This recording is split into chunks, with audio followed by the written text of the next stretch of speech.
بسم الله الرحمن الرحيم فاسألوا أهل الذكر إن كنتم لا تعلمون। ওয়ালাইকুম আসসালাম ওয়া রাহমাতুল্লাহি ওয়া বারাকাতুহু। 7166 ইটালি থেকে আব্দুর রকিব ভাই জানতে চেয়েছেন, বলেছেন প্রশ্নটা যে আপনাদের বাপ মা আকিকা দেয়নি ওই সময়, হয়তো বিষয়টা বুঝতো না বা ওরকম ছিল না, এবিলিটি ছিল না, হয়তো আকিকা দেওয়া হয় না। এক কথায় আকিকা আপনারা এখন দিতে চাচ্ছেন। তো এটা জানেন যে ছেলের পক্ষ থেকে 2টি বকরি ছাগল, মেয়ের পক্ষ থেকে 1টি। তো 1টি বকরি ছাগল ছেলের পক্ষ থেকে দিলে হবে কিনা, মানে আপনাদের পক্ষ থেকে যদি আপনারা 1টি করে বকরি ছাগল আকিকা দেন তাহলে হবে কি হবে না, যেহেতু আপনার ছেলে মানুষ। তো আকিকা 1টি বকরি ছাগল দিয়ে দিলে হবে কি হবে না ইখতিলাফ রয়েছে। তবে যাদের সামর্থ্যে কুলায় না তারা দিতে পারে বলে উলামায়ে দ্বীনের কেউ কেউ অভিমত ব্যক্ত করেছেন। তো আশা করি আপনারা এরকম করবেন না, যেহেতু আল্লাহ রাব্বুল আলামিন আপনাদেরকে তৌফিক দিয়েছেন। এই বিতর্কের দিকে যাবেন না, বরং আকিকা 2টি বকরি ছাগল দিয়ে দিবেন। তো এখানে 2টি প্রশ্ন আপনাদের মানে বলা যেতে পারে 2 বিষয়ে প্রশ্ন করা যুক্তিসঙ্গত ছিল। একটি হলো, যেহেতু আকিকা 7 দিনের দিন দেওয়াটা সুন্নাহ, এর পরবর্তীতে দেওয়া যাবে কিনা। আর বাপ মা যদি আকিকা না দেয়, বাপ যদি আকিকা না দেয়, তাহলে ছেলে বা মেয়ে, তাদের ছেলে মেয়েরা নিজেদের আকিকা নিজে দিতে পারবে কি পারবে না। এই 2টো প্রশ্নতেই ইখতিলাফ রয়েছে উত্তরে। কেউ কেউ বলেন পারবে, কেউ বলেন পারবে না। তবে সঠিক সিদ্ধান্ত হলো এটাই যে 7 দিনের দিন আকিকা দেওয়াটা ভালো, এরপরেও দেওয়াটা জায়েজ রয়েছে অবশ্যই, যদিও মুস্তাহাবের খেলাফ, উত্তমের খেলাফ হলো। তো রাসূলুল্লাহ সাল্লাল্লাহু আলাইহি ওয়াসাল্লাম আকিকা দিয়েছেন মর্মে একখানা হাদিস পাওয়া যায়। সে হাদিসের উপর ভিত্তি করে উলামায়ে দ্বীনের কিছু উলামায়ে দ্বীন এদিকে গিয়েছেন যে আকিকা দেওয়া যেতে পারে, যদি কাউরে আকিকা না দেওয়া হয় সে নিজে দিতে পারে। ওই মর্মের হাদিসটি হলো, আক্কা নবী সাল্লাল্লাহু আলাইহি নাফসিহি বাদা মুবাসসির নবিয়্যা, রাসূল সাল্লাল্লাহু আলাইহি ওয়াসাল্লাম তার নিজের আকিকা দিয়েছিলেন নবুয়ত প্রাপ্তির পর।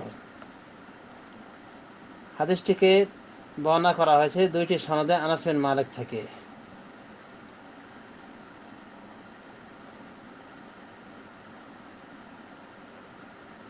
এবং আনাস বিন মালিক থেকে বর্ণনা করতে গিয়ে 2টি সূত্র হয়েছে, মানে 2টো সনদ পাওয়া যায়।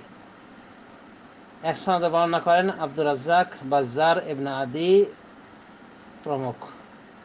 তবে তার সনদের ভিতরে আব্দুল্লাহ বিন আল মুহাররার রয়েছে, তিনি অত্যন্ত জয়ীফ।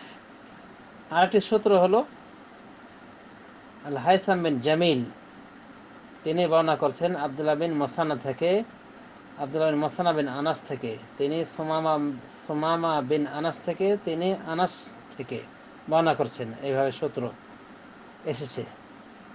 এটিকে তহাবি মুশকিল আসারে এনেছেন, 1 নম্বর খণ্ড 461 পৃষ্ঠা। তাবরানী আল মুআজাম আল আওসাতে এনেছেন, 1 নম্বর খণ্ড 55 পৃষ্ঠা, 2 নম্বর হাদিস।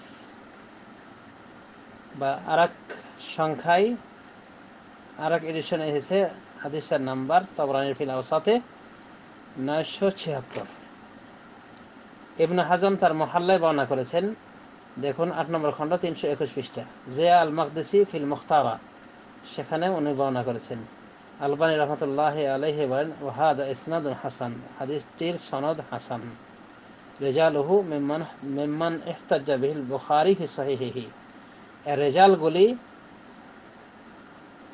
ওই সমস্ত ব্যক্তিদের অন্তর্ভুক্ত যাদের দিয়ে ইমাম বুখারী দলিল গ্রহণ করেছেন, অর্থাৎ যাদের সনদে হাদিস এনেছেন তার সহিহ গ্রন্থে।